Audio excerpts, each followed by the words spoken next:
So I'll hand you the controls, and then you can use the mouse to advance, or I can advance it away. Okay, no, All right. it'd probably be easier if I advance it, so I don't have to.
Well, good evening, everyone. It got quiet, so I guess it's time to start our meeting. Well, good evening, everyone, and welcome to the regular meeting of the Texarkana, Texas City Council. Today is Monday, October the 9th, 2023. It's also Columbus Day, so hope everyone has had a nice Columbus Day, especially for those who had the holiday off today. So hope you had a great day on this beautiful day. At this time, I will ask our City Secretary, Jennifer Evans, to provide us with a roll call. Ms. Evans? Ms. White, Here. Ms. Matlock, Here. Ms. Page, Here. Mr. Davis, Here.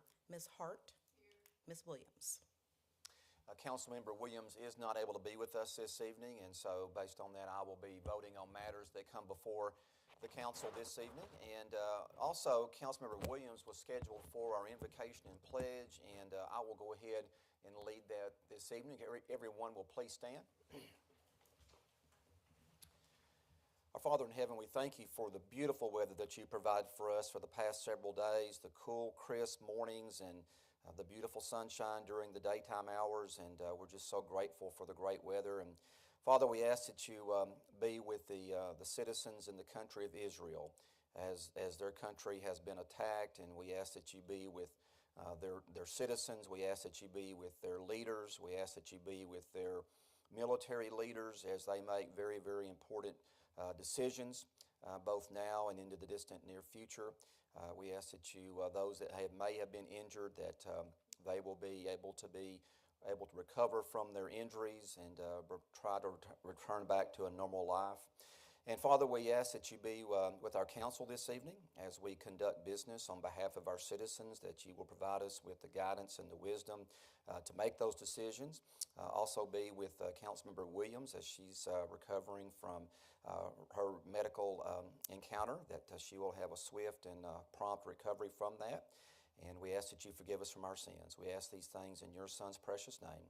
Amen. All right. If you'll please face the flag. I pledge allegiance to the flag of the United States of America and to the republic for which it stands, one nation, under God, indivisible, with liberty and justice for all. All right. Thank you very much. You may be seated.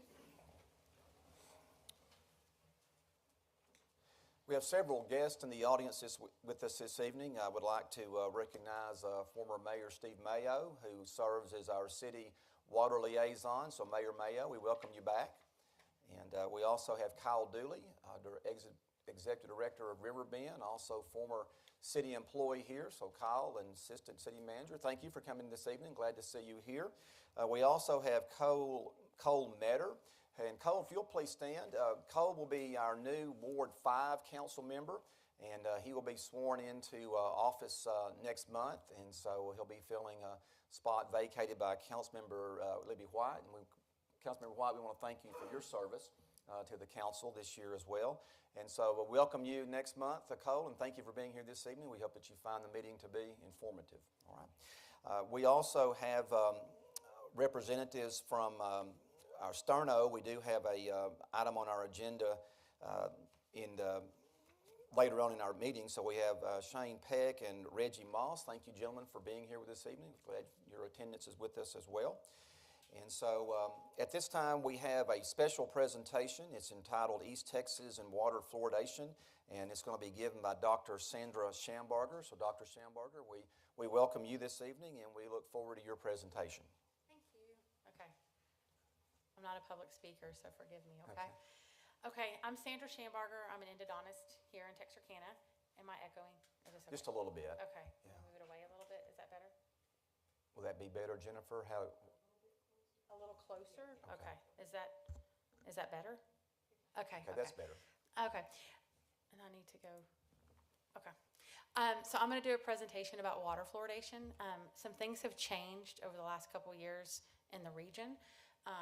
Texarkana is one of the few places that does not in Texas, our region. Texas has about 75% of the state, and 75% of the United States is fluoridated. So we're trying to get the water in East Texas fluoridated. So I'm going to talk to you a little bit about what it is, some misconceptions about fluoridation. And I know it's not supposed to be question and answers, but if there are any questions, feel free to ask. Okay, so first of all, what is fluoride and what is water fluoridation? Fluoride's actually a mineral. I'm not trying to bore y'all, but I do want to give you kind of some information. It's naturally found in all bodies of water. What we're looking to do is put about 0.7 parts per million in the water. Ocean water contains about 0.8 to 1.4 milligrams per liter. About 75% of the United States is served by community water fluoridation. There are some areas of the country that actually have fluoride that has to be removed from the water because it's naturally occurring in such a large amount in the ground. West Texas, Colorado areas. So some areas actually have so much fluoridation in the water that they actually have to remove it. In all, over 19 million Texans have fluoridated water. This is actually from 2018, and with the growth of the state, it's probably much higher. So the difference for children, fluoridated water reduces dental decay by 60%. Okay, I have practiced, most dentists in this state, we went to dental school in cities that had fluoridated water, so we've all practiced in fluoridated areas, and now we practice in a non-fluoridated area. The teeth here in the children is horrible. I mean, I say that, and that's not most kids. That is a lot of the children in this community. It is not uncommon for a child in this community to go to their dentist and be told they have 10 to 20 cavities in their mouth.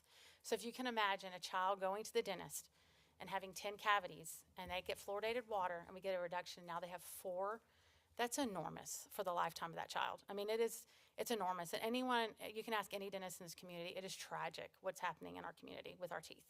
And we've all practiced in communities that had fluoridated water, and now we practice in a community that doesn't. And we can see the difference, and it's tragic. So fluoridated water, in adults it reduces at about 35%, but for children it's about 60%. There's 2 different ways. You do have the topical level that you get in your toothpaste that we all know of, but there's also ingested. So we get it, people say, well, what happens if the child only drinks Coke and Kool-Aid and whatever it is they're drinking? They're still getting it at school when they drink in the water fountain. When their parents cook them spaghetti or they're eating the food at school, they're getting fluoride in their system, and that's helping their teeth, okay? And I'll go over kind of how it does. We fortify all kinds of foods. We all have iodine is added to our salt, vitamin D is added to milk, calcium's added to orange juice, we add chlorine to drinking water, and then we want fluoride added to the water. It costs, in the lifetime of one decayed tooth, the average spent per person is about $6,000 in the life of that tooth. So even people who have dental insurance have to carry a huge burden of that. In the state of Texas, fluoridated cities, they save about $25 per child per year because of fluoridated water. I'm actually surprised it's not higher, to be honest with you. How do we know that it's so important? Okay, so starting in the 1960s, we've been doing research, and they go around and they measure in adults how many teeth the average person has that's decayed, missing, or filled. And back in the day, we used to have an average of 18, and the average adult, 18 decayed, missing, or filled teeth, and that was before we had fluoridated toothpaste and fluoridated water. After we added fluoridated water, the last statistics came out, and it was an average range around 2015 was the year, and we now have an average of 9 per adult. So it's decreased it in half, and that's a national study. So community water fluoridation is something that the CDC has come out and said that it's one of the top 10 public health positive, what's the word I'm looking for, and I apologize, the most successful public health initiative that's ever been taken. It's in the top 10, is public water fluoridation. So how do we know that? Well, there's a few studies that have been out there that have compared fluoridated cities with non-fluoridated cities, and I'm just going to throw those out quickly. So we had some research from Alaska a few years ago. We had 2 cities that were about the same, Juneau and Anchorage, and the average spending in Juneau was $344 versus $369 per child treating cavities in low-income children. So they were kind of looking at Medicaid costs because they could compare it. In 2007, Juneau decided they were going to get rid of their fluoridated water, and they wanted to know how that affected children, so they just looked at the cost. So after a few years, 9 years later, Juneau spent 47% more per child, and Anchorage spent 5% more. And with inflation, 5% probably wasn't a big change. So the people in Juneau, their children, there was a huge increase in the amount of dental work that was done. There was another study that came from Canada. They had 2 cities that had fluoridated water, and Calgary decided to get rid of it. So they had already been going into schools, and they do this epidemiological studies all the time, where they were measuring 7-year-olds in second grade, and they were going to public schools, so they had all income groups, all socioeconomic groups, diverse children, and they were measuring again how many decayed, missing, and filled teeth. And then they wanted to see how that affected it, but they were measuring this way before they took out the fluoride. So what they found is they were pretty similar. I mean, Calgary had a little bit less decay than Edmonton. And then over the time, they were staying about the same. Calgary ends fluoridated water in 2011. And then over time, Calgary's decay rate shot up compared to Edmonton. So the people in Calgary got very upset, and they actually had a big, they voted people out of city council. They were very upset about ending the fluoridation, and then they ended up adding it back, which takes 2 years, and it costs them millions of dollars to go back and add it. There was a huge outcry, and in 2001, they've decided to add it back. There's a lot of misconceptions about fluoride, so I'm going to hit just a few of the studies. I'm not going to bore y'all too much, but one of the big ones that I hear that drives me crazy, I'm going to kind of go over some of those. But we do know that people that are against it are very active on social media. I don't go online and tell everybody how great fluoride is. I've got better things to do with my time. I just don't do it, but people that are against it are going to put it out there. So there's a lot of negativity. So 88% of fluoride-related content on Facebook is negative. On Twitter, it's 64%. On Instagram, 63%. So there's a lot of bad studies. Here's a great one that's out there, and it talks about how fluoride is killing these koalas, literally killing koalas in Australia. Really, there was fluoride. It was coming from an aluminum plant that was being released in their emissions, which shouldn't have been, and it was falling in large numbers. Even in the report, they said this is not the type of fluoride and the concentrations that we get in our drinking water.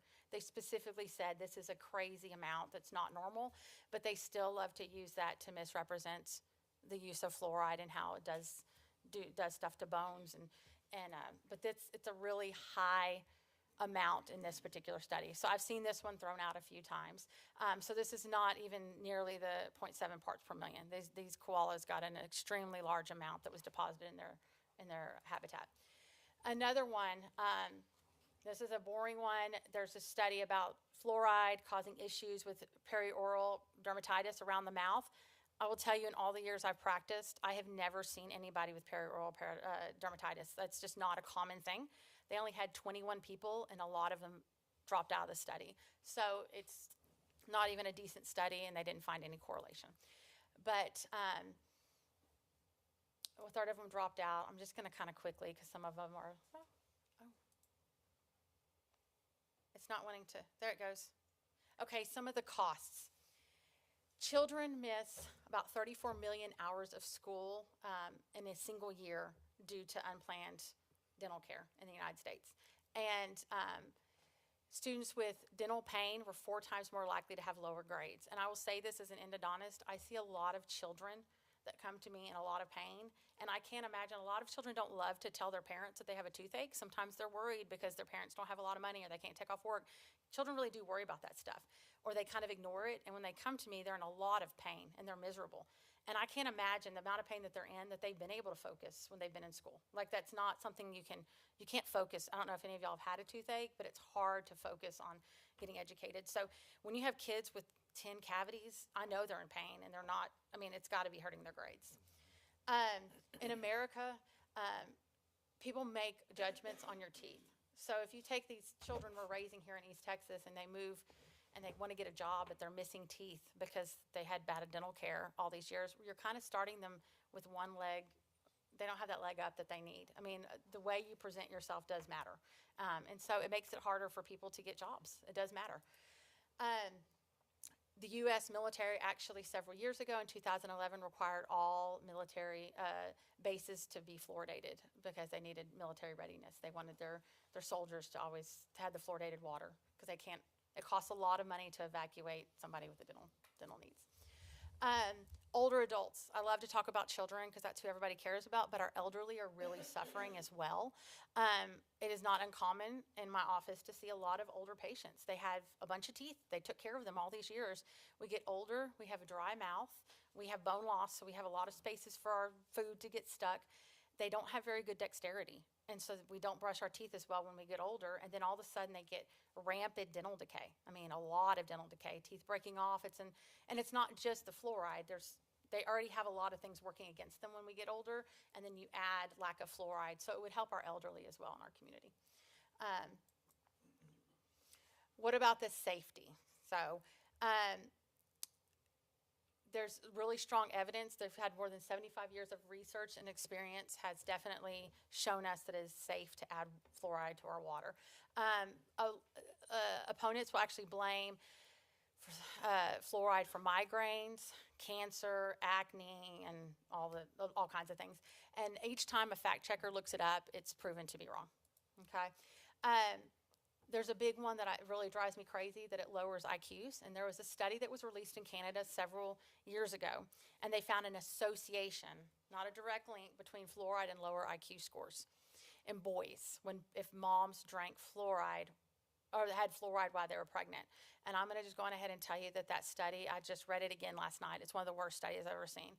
It was not published in a major journal. And so you have to think about that. If it doesn't get published in a major journal, it's probably not a good article. But they actually found that girls had a higher IQ than boys, and I don't think that that's true. But they found that boys had an association if their moms had fluoride when they were pregnant, but really there was no statistical difference. So I've heard that one repeated several times. I've seen that one actually on a lot of the fluoride alert ones. They actually had a clinical neurologist that came out and said that it was not statistically significant, that this study is not true. It's just a bad study. And if anyone wants a copy of it, you can email me, and I would love to send you a copy of it. There was actually a Canadian agency that came out and, again, proved that the conclusion was not supported by the data. So it is the study's numbers don't even add up. The numbers show that the children in non-fluoridated cities versus the children in fluoridated cities from this study, if you look at the numbers on the slide, we're talking about 108.21 versus 108.07. There's no statistical difference between that. And by the way, girls had higher IQ, and I just think you're looking at numbers that aren't statistically significant. And it didn't affect girls. It was just a bad study. Does the recent research support safety?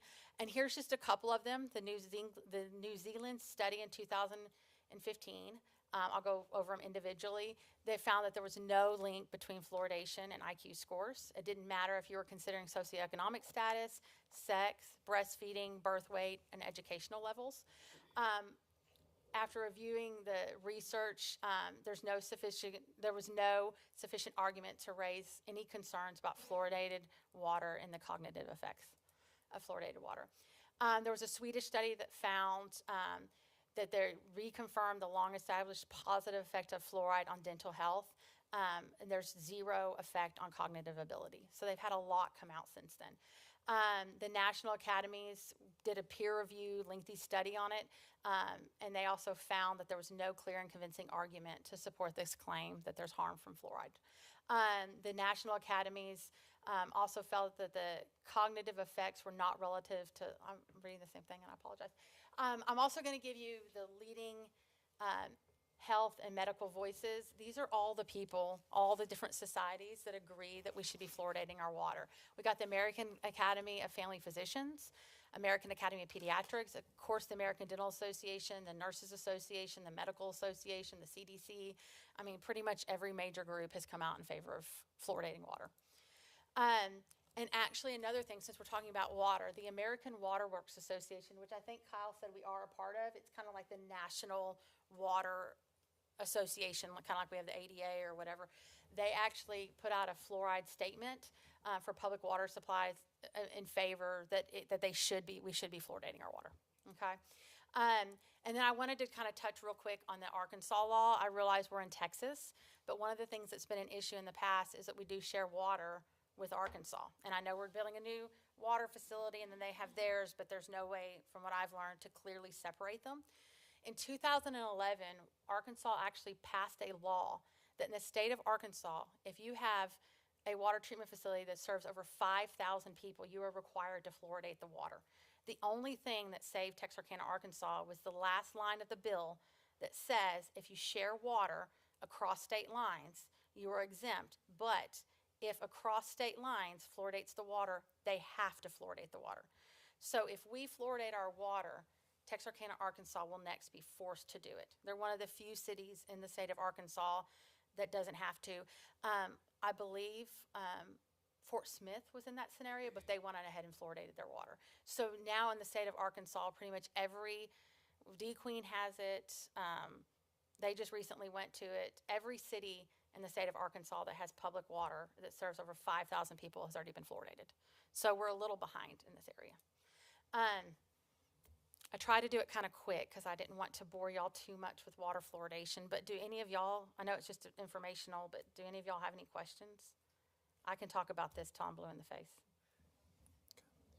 Any questions for Dr. Schambarger? No. All right. Well, we certainly thank you for bringing this to our attention and your research that's been done. I think it's very good, and we need to look very heavily at protecting our children's teeth.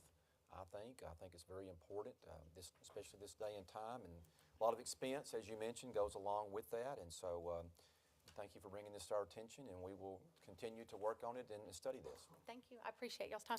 Okay, thank you very much. All right. At this time, we'll move along to Mayor's remarks and items of community interest. Just have one item I'd like to share. We had our National Night Out events last Tuesday evening. I think we had over 20 block parties that were scheduled throughout the city on the Texas side, and so I was able to make quite a few of those. It's just hard to make a lot of them because I'll stop and I'll think, well, I'm just going to stay here for 10 or 15 minutes, and then it just never happens. So people like to talk, and I certainly appreciate that and look forward to their input and comments. And Councilmember Davis, he hosted a block party in his neighborhood, and Councilmember Matlock was affiliated with a block party in her area. So anyway, I want to thank you all for doing that, and those of you that went out and attended those meetings, thank you for your time and effort in doing that. I also want to thank our police officers and firefighters who went out, and other city staff members who went out. It was a great event.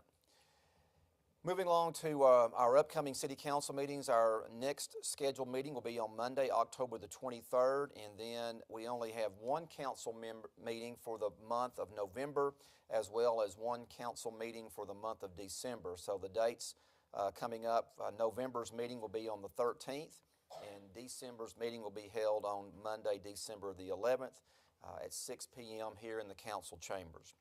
Also, as a reminder, the Intergovernmental Advisory Committee, the IAC, which oversees the operation at the Bi-State Justice Center, will be meeting on this coming Thursday, October the 12th at 1 p.m. for a workshop to discuss maintenance items involving the building, and also building materials and roof repair.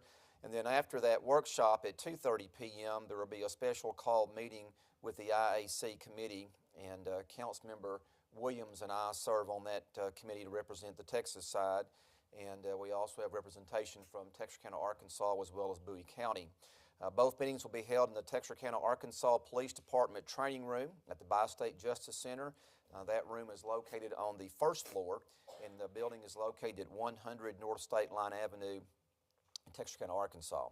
In reference to Parks and Recreation activities, on October the 14th, the community yard sale and electronics recycling event will take place at Spring Lake Park. Also on October the 19th, the Spring Lake Park Fall Festival will be taking place. And then on October the 20th, there will be a downtown bike tour, and it will be covering historic buildings in the downtown area. We do have movies in the park. October the 12th, Little Mermaid will be the featured movie. And then on October the 19th, The Addams Family 2, and these movies will be displayed at Spring Lake Park, down in the central part of the park, in the vicinity of where the airplane is located. And movies will start at dusk, and there will be concessions available. So a lot of great family time at these movies in the park, and so we encourage our families in the community to attend these events. At this time, move along to our open forum comments from the public. If there's anyone in the audience this evening who would like to address the council, you're welcome to do so. You will have up to 5 minutes to speak. If you are here this evening and you're wanting to speak on behalf of one of our public hearing items, then I would ask if you would please wait until we get to that public hearing item. we're more than happy to listen to your comments. We also asked if you're wanting to address the council that you complete one of these yellow sheets that can be found on the rack on the wall.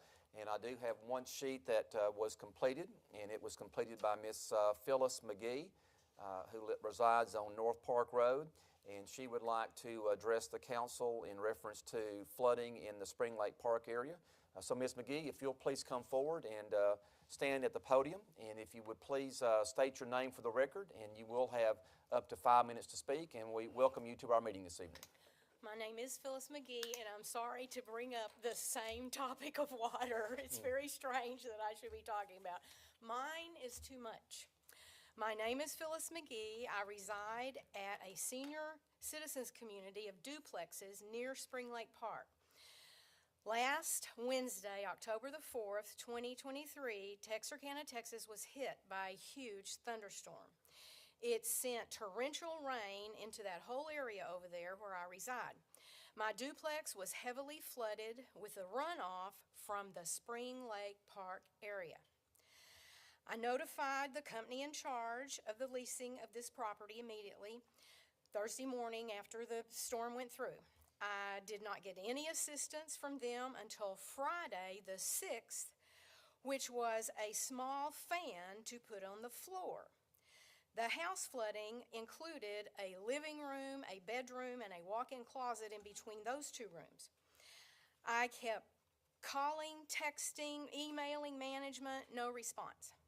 I finally went out and bought 4 more fans to try and address the problem. My carpet remained wet and soggy until today. The leasing company doesn't seem to want to address the flooding issues out there. This has happened before, and I only signed my lease in June, and I didn't know about it. They did not tell me about any of this.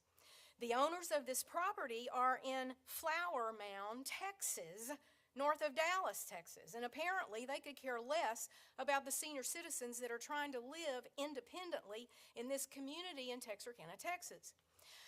I do wish to thank Benny's Carpet Cleaning, who is my knight in shining armor, and Robbie Robertson of the Texarkana, Texas Park and Recreation Department for at least listening to my sad story. My problem still has not been resolved as of this afternoon. My carpet is still wet. But I felt the need to come to talk to this group so that they're not going to ignore us senior citizens. We still have a little bit of life left to give here. And we would like it to be a good life. Texarkana has a major flooding issue in that area of our city. And until some action is taking place, that flooding is going to continue. Thank you very much for letting me get it off my chest. And now I'm going to go back. The fans are still working. The fans are still on. And Benny's Carpet Cleaning is coming tomorrow to try and see what he can do. Okay. Ms. McGee, we thank you for being here this evening. We do have city staff that have looked into that. This has been an ongoing issue for many years as far as with my tenure on the council. One issue there is that some of those units are built below the grade level. We talked about that. Right. That's one of the things we discussed, Sure. but that's not my fault. That's correct. That's the property They didn't owner. tell me about the flooding. They didn't. My next door neighbors was flooded, and she didn't even tell me about it, but she left. She left the month I walked in June. Yes, I understand. So we'll see what we can do from our perspective, but also I hope that you have some success with the ownership of that complex. We'll see. But Good luck. Yes, And ma'am. I didn't mention their name, but we all know who it Would is. that happen to be 101 Eastern Properties LLC? No, that's not the manager. This group in town, Realty Group in town, only They're the managing- supposedly manages the Gotcha. property. The person who owns it, they told me the person who owns it, well, no, they didn't even tell me. Someone on your staff told me that the person who owns it is Eastern Properties, Flower Mound, Texas. Eastern Properties, Flower Mound, Texas. And I'm trying to look up their phone number and address, but I didn't have time today to get that information, but I will. I'm a retired teacher, and this is my big problem for the day, and I'm trying to solve my problem, but the math is really bad. And I've been frustrated dealing with some of the city staff because they wouldn't even get back to me. Here I am flooded to the hilt, and they're like, "Oh, that's not my business." Yes, it is the city council's business. Yes, it is the city council's business. Yes, ma'am. And we are looking into it. Thank so. you very much. Thank you, ma'am. I appreciate it. All right. Is there anyone else who'd like to address the council this evening? Okay, if not, then we'll move along to our next item, which is appointments to boards and commissions and committees. Do we have any appointments to be made by the council this evening relating to boards, commissions, and committees? I do have two. This is involving the Library Commission. These are my appointments, so I would like to reappoint Lamoya Burks and Linda Larry to the Library Commission. They've been serving for quite some time, and we wish to continue in that capacity. Are there any others this evening? If not, I'll entertain a motion for approval. Motion by Councilmember Page. Is there a second? Second. Second by Councilmember Davis. All those in favor say aye. Aye. Opposed, no. I want to thank Ms. Larry and Ms. Burks for their service. We'll now move along to our consent agenda. We do have 4 items this evening on consent. Item 1 is to consider approval of the minutes of the regular meeting of the City Council held on September 25th, 2023 at 6 p.m. Item 2 is ordinance number 2023-132, amending budgeted revenues and expenditures for the fiscal year ending September 30th, 2024 to appropriate additional funding in the general fund in the amount of $5,000 for donations received from Farmers Bank and Trust. Item number 3, resolution number 2023-137, approving the application for the fiscal year 2023 Edward Byrne Justice Assistance Grant, providing a total in the amount of $16,370, with the city receiving $9,822, and Bowie County, Texas, receiving $6,548. Item 4, resolution number 2023-138, authorizing the city manager to execute a one-time agreement with MTG Engineers and Surveyors of Texarkana, Texas, in an amount not to exceed $203,750, with funds budgeted from the TERS number 1 fund, Fund 116, to supply the design, surveying, and drawings for the West Park Boulevard reconstruction project. Unless a council member would like to pull one or more items for further consideration, I will entertain a motion to approve the consent agenda as it has been presented. Is there a motion for approval? So move. We have a motion by Councilmember Hart, a second by Councilmember White. All those in favor say aye. Aye. Opposed, no. The consent agenda has been approved. We do have one action item on the agenda this evening under first briefings. Resolution number 2023 make sure I'm on the right page. Resolution 2023-133, authorizing the city manager to enter into a memorandum of understanding with the city of Texarkana, Arkansas, to apply for EPA Brownfields grant funding for Texarkana, USA. We have a public hearing scheduled for this evening, as well as, public hearing will be scheduled on October the 23rd at our next meeting, and council vote that same evening. Vachille Fernandez is going to brief us on this item. Good evening, Vachille. Good evening, Mayor and Council. Before you tonight is a resolution to enter into a memorandum of understanding with the city of Texarkana, Arkansas, to apply for EPA Brownfields Community-Wide Assessment Grant.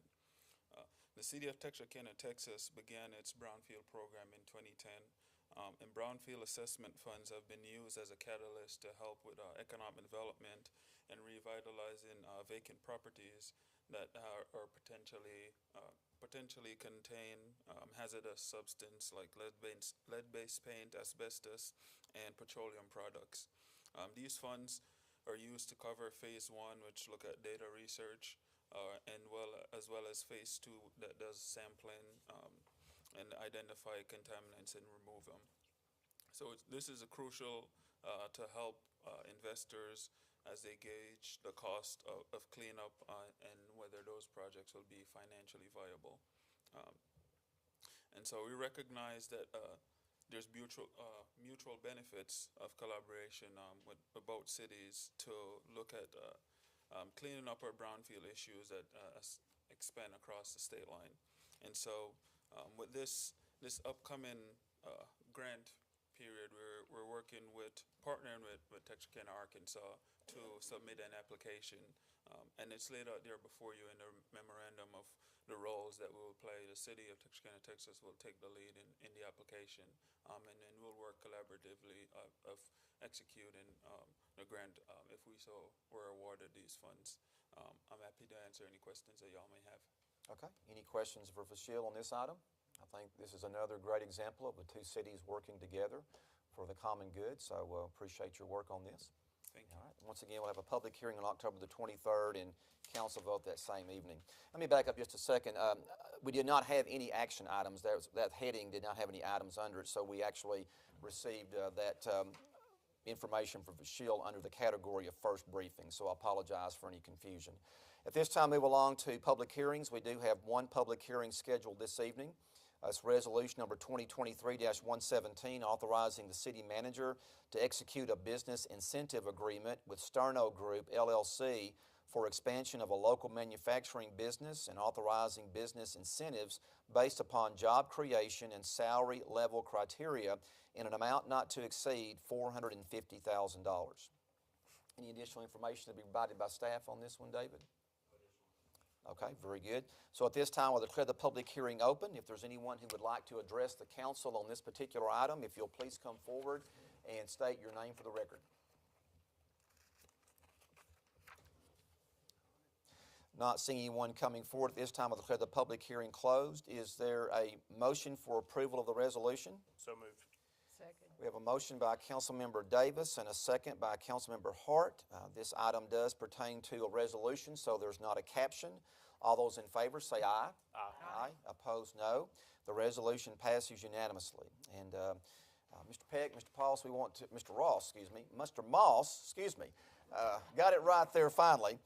We want to thank you for your support in the Texarkana community, and Sterno has been a major part of our community for many years, and we look forward to this continued partnership as well as continued growth with new jobs coming here, and we certainly thank you for everything that you do with our company, and we look forward to working with you on behalf of the city and on behalf of the community in the days and years to come. So thank you all very much for your support. It is greatly appreciated. Okay, all right, very good. Thank you all for being here.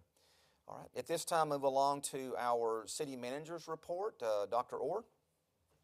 Good evening, Mayor and Council. Just a few updates to pass along to you tonight.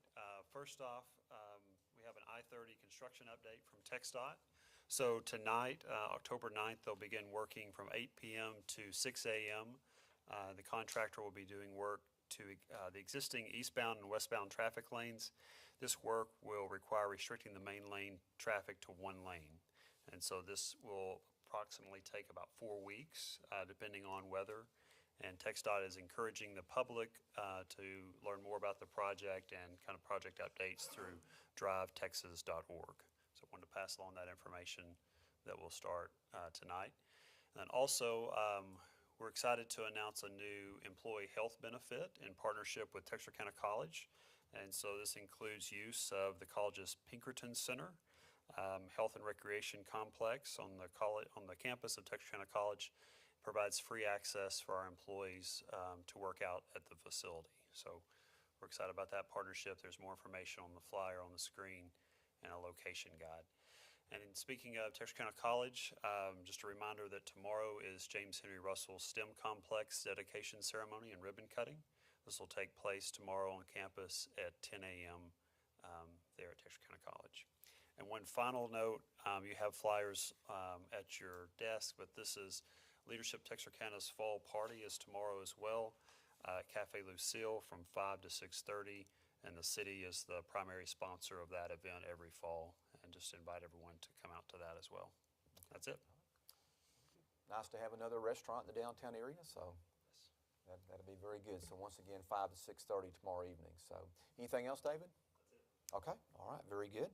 All right, we'll now move along to administrative comments. Any comments from the council this evening directed towards the staff? I would just like to basically give thanks to the city employees and city staff that showed up at my National Night Out. It was definitely well received. The fire truck that showed up actually had a call, so all the kiddos that were there actually got to see them jump back on the truck and make a pretty quick exit of our neighborhood. But it was fun. Fun was had by all. All right, very good. Any other comments by the council? Okay, very good. So any final comments from city staff? No additional comments. Okay, very good. So unless there's any further business brought before the council, I will entertain a motion for adjournment. We have a motion by Councilmember Matlock and a second by Councilmember Page. All those in favor say aye. Aye. Opposed, no. We are adjourned. Thank you all very much for being here this evening, and hope you have a great evening.